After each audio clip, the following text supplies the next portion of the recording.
This is The Strange Recital, a podcast about fiction which questions the nature of reality.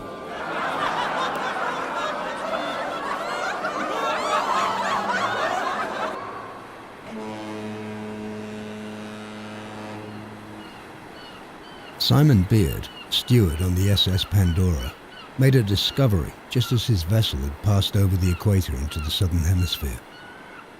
The crossing of the line celebrations had lasted 2 days.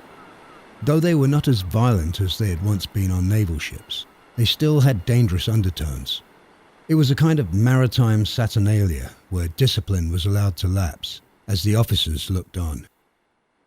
On an ocean liner like the Pandora, the ceremony was staged as entertainment, and the crew found themselves mummers for the passengers who needed to be relieved from the boredom that luxury afforded. Being a griffin as he'd never before crossed the equator, Simon Bearde was taken below and blindfolded before being led back up by 2 shellbacks to face King Neptune, played by Dr. Gainsborough. His blindfold was removed and Simon could see the water dripping from the doctor's matted wig. He held a trident in one hand and at his side stood Davy Jones, who was Malcolm Curry, a fellow steward and shellback. Curry was a good choice for Davy Jones. He had a pallid complexion and jet black hair. His nickname was the Count. He tended to stand very still and stare, with eyes as dark as his hair, a kind of predatory inquisitiveness. Curry had a side business which involved selling merchandise from the Bond once he got ashore in Liverpool. Alcohol, tobacco, watches, perfume. He was so successful in this venture that he was able to pay a junior rating to do his job while on board. These activities filled Martin Rice with scorn. Rice was yet another steward. There were a lot of them on the Pandora, whose purpose was to see to the needs of the passengers. He stood at Neptune's right, dressed as the beautiful Amphitrite. The care that he'd taken with his costume and makeup hinted at another side to Rice, one which Simon had never imagined. Both of them were an ongoing joke with the rest of the crew, Curry and Rice, who couldn't get along. It never tired. When he had first started his job on the ship, he'd been clearing some glasses from a table in the lounge and felt someone's eyes on the back of his neck. He turned to see Curry gazing at him from across the room. "What's your racket then?" "What do you mean?" "Everyone has a racket. What's yours?" If he had a racket, he'd never divulge it to a stranger. That would be stupid. They became friends, but Simon never lost his wariness. He was alone on this boat, no matter how many people surrounded him. Curry had the ability to seem to appear from nowhere, or to be omnipresent. Simon would find himself the object of that steady, searching and slightly tilted gaze. "You coming down for a draw then, sir, you soft twat?" They would go to an unoccupied cabin with a half-dozen other crew members, each with a few cans of beer. Someone would throw a towel across the crack at the bottom of the door, an act that was more symbolic than effective. Then they would drink beers and smoke huge spliffs. Soon the stench of marijuana would waft through the bowels of the ship. No one seemed to care. If the authorities were going to make a move on them, they would know, from a cryptic tapping of pipes. By the time the officers arrived, they'd be long gone. Just like a prison ship, Simon thought. Never played cards with these people. When he stood before King Neptune and his blindfold was removed, the doctor asked him for his name, which was duly noted in a book by his assistant Davy Jones. Martin Rice stood by, looking lascivious. "How old are you, lad?" At least his mouth wasn't daubed with shit every time he spoke, as it might once have been on a sailing ship. But he was required to kiss the baby. The baby was the beer-swollen belly of the chippy, smeared with some unpleasant-tasting lotion. A hand on the back of his head pushed him down. He was aware, behind him, of a select group of passengers sitting on deck chairs, drinking gin and tonics served to them by the purser.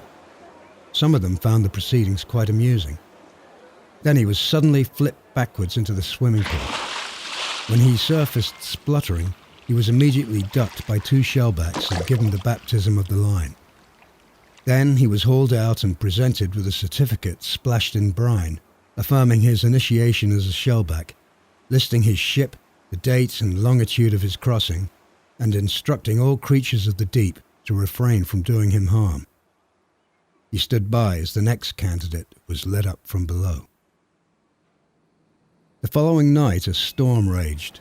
He was off duty and lay on his bed, listening to the terrifying noises of the ship and watching his jacket that hung from a hook on the wall. There was nothing to do. He could not sleep. He could have sworn that his jacket had just made a full rotation on its peg as the bow smashed down violently, filling the ship with ominous metallic sounds. He'd been through storms before and always doubted his survival. Borrowed time was being reclaimed, excruciatingly drawn out over hours until the inevitable breaking point would be reached. Until then, all he had was a morose resignation. Nothing to do but wait. It was the same for the passengers, referred to by the crew as bloods, but worse for them perhaps, as they didn't have their sea legs. Before his shift had ended, he had strode through the lounge, dirty mop in hand. The bloods went through stages of resignation. At first they'd tried to resist the storm with drunkenness. Then had come the puking, hence the mop, and finally they had crumpled into silence, ashen-faced, huddled in their own vomit and no longer caring. It had happened quite quickly. When he got off duty, he thought he'd go up and get something to eat. A sudden plunge of the bow caused him to fall upstairs. It was a surprising reversal of gravity that gave him some pleasure despite his fear. There were only 2 other people in the galley. He helped himself to some sliced turkey and mashed potatoes and sat alone at the other end of the table. "Hey Beatty, pass the sauce." He reached for the bottle in front of him, but a sudden precipitous roll sent it careening into an open palm, causing a gleeful chuckle. Back in his cabin, Simon took off his white steward jacket, hung it up and reached for a book. He liked to read when his shift was over, usually popular science books and particularly those on biology. They satisfied his curiosity and inspired it simultaneously. He had no idea how he'd ended up a steward. He'd always assumed he would achieve more. There was a disconnection, a lack of conviction in cause and effect, or an odd mode of communication between the hemispheres of his brain. Still, there was nothing wrong with stewards. Davy Jones didn't care who you were or what you did. It was all the same to him. The rolling and pitching and the incessant noise prevented him from concentrating, and he put down his book. He wondered what the old man was doing now, the man who was responsible for the vessel and the people it contained. Respected sometimes begrudgingly for the weight he bore, and often murmuringly criticized for his personal foibles. They say he was fond of a tipple. Was he cowering on his bed, watching his jacket with the blue and gold epaulets? That was when Simon Bearde began to make a discovery in his unusual roundabout way. The jacket on the hook, potentially turning a full circle, reminded him of a ship's propeller. Thoughts came to him like strangers on the street, unknown quantities with mysterious provenance. He was unaware of the connections he made. It was as if someone else was thinking and putting the thoughts into his head. He had no clue what would come next. Every idea was a discovery. Other people might have thought these discoveries inane. That was the barrier of separation. Simon lay on his bed wondering why propulsion often seemed to involve a turning motion, at least in machines. It might relate to a natural expediency like hexagonal cell structure. Then he imagined horses with engines and wheels. A wheel flipped 90 degrees became a propeller. This lumbering metal whale, which clanked and squealed around him, was driven through the ocean by 2 of them, powered by steam turbines. Bacterial species with prokaryotic flagella transport themselves with a rotary proton-fueled motor, which to all intents and purposes powers a propeller, turning in an anti-clockwise direction. So who was mimicking who? The ship, the bacteria, or the other way round? Perhaps there was no crosstalk, though he suspected that there was. Either way, he came to see that humanity with its motor-driven vessels was playing the same game as the bacteria, and that cancers, sleeping sicknesses, hemorrhagic fevers, cholera, polio, tuberculosis, and all other diseases were in fact treatments or medications whose aim was to stabilize, control, and ultimately eliminate the parasite.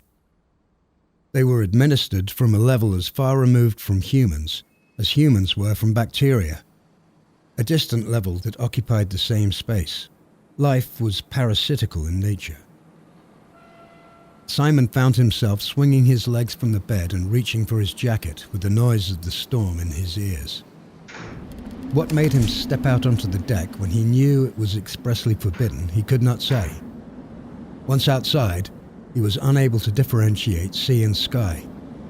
The only thing that existed was a malevolent force. He hadn't been on deck for more than 2 minutes when a great wave crashed over the ship, picked him up and hurled him into the ocean.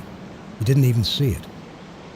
Moments later, the same wave, or perhaps another which followed it, plucked him from the sea and threw him back onto the deck where he had just been standing. No one witnessed it, and people were skeptical when he told them later. But at least he knew that he was lucky to have become a shellback the day before. Being a son of Neptune had advantages. That was The Son of Neptune, written and read by the same person as I happen to be, Tom Newton. And now for something completely different.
A rite of passage, an ocean adventure, but something else.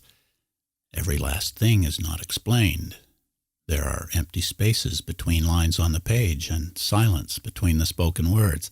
So naturally, I have a few questions about your story. I thought you might, and of course that's why we're both here. Except, we're not here, we're there. Right. So, the first 2 words of Son of Neptune, the protagonist's name, Simon Bearde. I have a feeling there's a story behind your choice of that name. Am I right? Well, I'm not sure, because if there is a story behind it, which is possible, I don't know it. I have a dog called Simon, and I have a beard. And you have a beard too, actually. I do. Yeah, and that's about the extent of it. Let's get that old fiction versus memoir question out of the way. Okay. I know you spent some time as a seafarer. Is this a true story? No, it's not a true story. Though, of course, I drew from my experiences. I did work on a boat, as you say, but it wasn't an ocean liner, it was a ferry. But still, I drew from it things that happened, the feel of it, living on a boat, the people. In that case, the line between reality and fiction that I know is something that you're deeply interested in. Almost to the point of obsession, I should add. Obsessed, yes. From what I've witnessed. It's blurred. That line is blurred, and that's how it should be. I should add, for the record, that anybody I mention in this story doesn't exist. And if they do, they're not who I say they are. The internal jargon of different insular groups always fascinates me, like these sailors, and I'm sure your work as a movie prop man reminds me of my grip and lighting days. Hey, hand me a C-47, will ya? A C-47 was a clothespin. Yeah, that's interesting. A kind of arcane code for people in the know. So I assume we could talk about cheese burrows and 750 pigeons and butt plugs, right? Yeah. A 20 by, scrims, step-up blocks, apple boxes, color-corrected artwork. I know some of that stuff. But I think we should leave the grip and electric days behind, right? Yeah. If you do that, I'll leave the propping behind and we can talk about a boat, or at least a story about a boat, which might be true and might not. Okay. Good. On our podcast, every story operates on 2 levels of reality. Only 2? Yeah. As text and as performance. Hmm. So, good job with the reading. Thanks. I like what you did with the voices of Curry and Rice.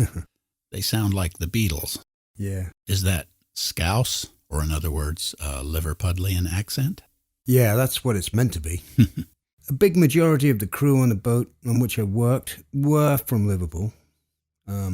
And I always was drawn to them. Never went to Liverpool, but always wanted to go there. A steward I knew called Steve. I'll leave his last name out. It wasn't Curry, just so you know. He invited me up to Liverpool. He lived in Toxteth, which was a pretty heavy area of Liverpool in those days. Maybe still is. I was going to go up there, and I called him up. And I guess his sister or wife or someone answered the phone, and I said, "Hey, is Steve there? This is Tom."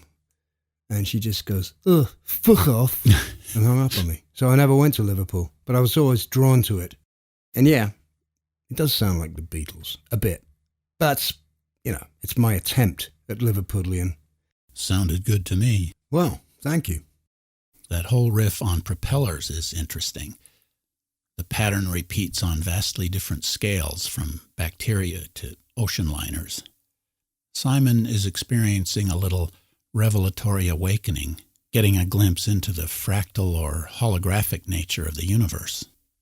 Well, that's a great point, and I'm really glad you brought it up. Simon, in this case, is probably me, and that's because he's playing this game, which I like to play, a kind of intellectual game, taking an idea and mapping it onto another idea, and maybe adding a number of layers, and then seeing what comes up. And in the story, he sees his jacket spinning on the peg, and that reminds him of a wheel, which reminds him of a propeller, and he thinks of animals with wheels. And the only animal I can think of that has a wheel, or in this case propeller, is that prokaryotic flagella that I mentioned in the story, which seems to have a tiny propeller that drives it around in its microscopic world. Yeah. And from there, the idea comes out as humans being parasites. Humans, we think we're the shit. We think we know a lot, and we do, but we've forgotten we're animals, and we've forgotten our dependence on the world. We've taken from it, but we haven't given much back. We've given great ideas and beautiful art and things like fast food, iPhones, Disneyland. They're all things that, whatever their merit or lack of, refer to us. We've become blinded by ourselves. Maybe it's to do with language, which has affected our consciousness. Conscious of being conscious. And I'm conscious, as a human, of being a parasite. Now, what other parasite is conscious of being a parasite? Yeah. But that in itself is a human way of thinking. In your stories, besides the surreal events, like a wave that washes Simon overboard, then returns him to the deck. That wasn't surreal. That was real, or so I was told. No, really? Yeah. It's common for you to go on these small but deep philosophical explorations. I think these are part of the reason your book was awarded the Dactyl Foundation Literary Award and described with the phrase thought art. Do you agree? Receiving the Dactyl Award was a very great honor and completely unexpected. I've never received any awards, except perhaps once, and that was an award for being a good-looking baby back in the late 50s. So, thought art. I'd never conceived of such an idea, and I'm honored that that term has been applied to my stories. So, do I agree? Hell yeah. On the day I'm asking these questions, it happens to be my son's birthday. Yeah, I know. He's 41. And I notice in your book, 7 Cries of Delight, son of Neptune, is on page 41. Uh-huh. I'd like to know how you planned that odd conjunction and exactly what it means. When I read your novel Ponkoka Union, it became apparent that you are intrigued with numbers, connections between numbers, street addresses, dates, all very random. That seeming meaning in random things. Mm-hmm. So I thought I'd have a little fun with you and put it on page 41. Cool. Beyond that, there's no meaning at all. And of course, that's my thing. Is there anything you were hoping I'd ask that I didn't ask? If so, just go ahead and answer the unasked question. That would be the crossing of the line celebration. You didn't ask me about that. Mm. My grandmother told me about it when I was a young child. It fascinated me then and still does. It's a strange mixture of Greco-Roman and maybe pre-Renaissance seafaring mythology, perhaps to protect the sailors from the deep and its monsters. It used to be very wild and unruly and quite violent. It's been toned down now, sort of the equivalent of Times Square in New York in the past and the way it is now. Yeah. Merely just entertainment these days. It was also, as I said in the story, a kind of equivalent of a Saturnalia where the strict discipline of the ship was relaxed for a short period of time and the common sailors could have power, or at least the illusion of it, just for a short time. The other thing that interests me about it is that the whole celebration was about crossing the line, and the line, being the equator, is really just an imaginary line. Yeah. Great. One final thing. This is the famous spring of 2020. How are you holding up under the dark cloud of a global pandemic? Aside from the suffering and death and the uncertain outcome for society, I'm really quite enjoying myself. Good. I lost my job through no fault of my own, and so without guilt I can just disappear into my own mind. And my mind, like everyone else's, is an infinite place. Yeah. I'm just concerned about the veracity of the flat mind theory. If it's true, I could go over the edge, and then what?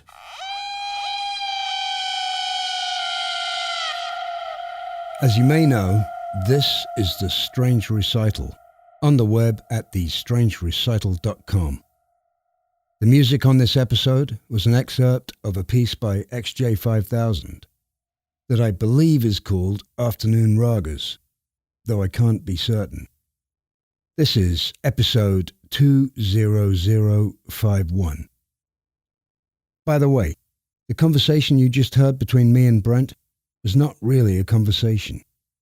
It was an illusion of a conversation as required by the times. Brent recorded his questions at his house and I recorded my answers at mine. Never once did we meet. But to make it seem just a little more convincing, we added what we call an ah track.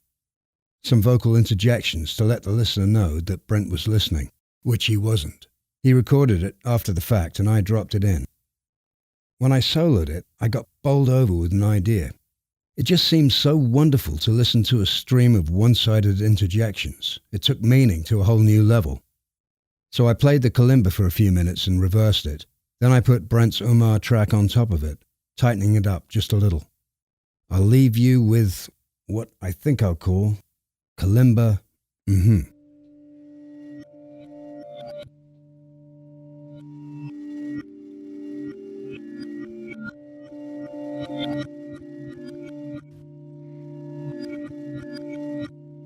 Right.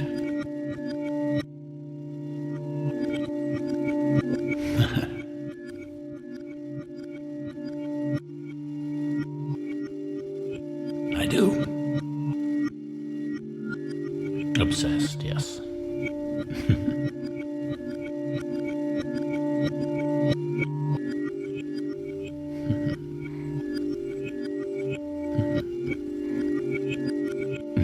Yeah.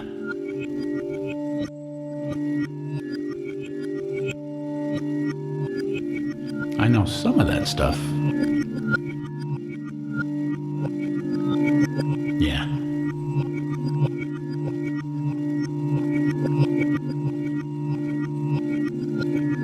Okay.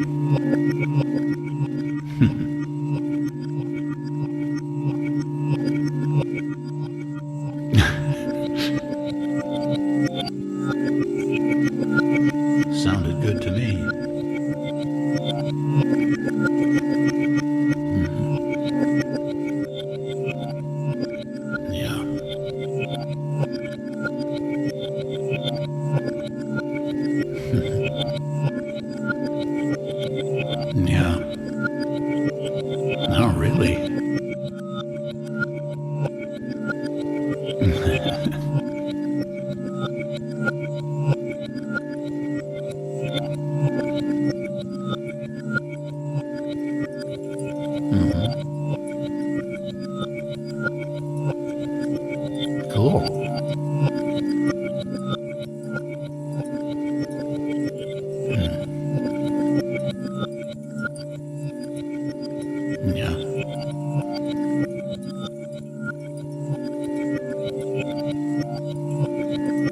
Yeah, yeah.